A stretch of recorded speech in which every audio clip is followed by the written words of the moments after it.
ይህ ትንሽዬ እንስሳ በጸጥታ የሰውን ልጅ ስልጣኔ ገንብቷል።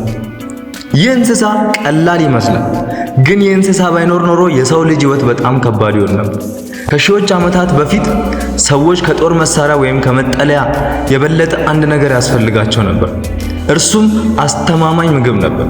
ዶሮዎች በጸጥታ የምግብ መፍትሄ ሆነዋል። ለማርባት ቀላል ናቸው፣ ትልቅ መሬት አያስፈልጋቸው።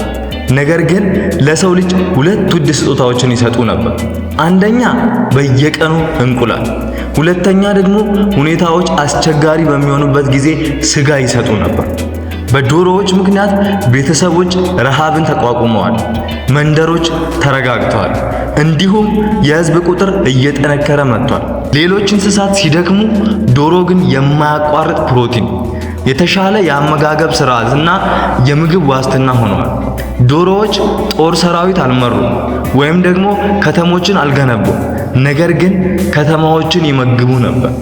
ዶሮ ባይኖር ኖሮ የሰው ልጅ ስልጣኔ እስላው ደካማና ደካማ ይሆን ነበር። አንዳንድ ጊዜ ዓለምን የሚቀይሩ ነገሮች ከበስተጀርባ ሳይለንትሊ የሚሰሩ አካል ናቸው።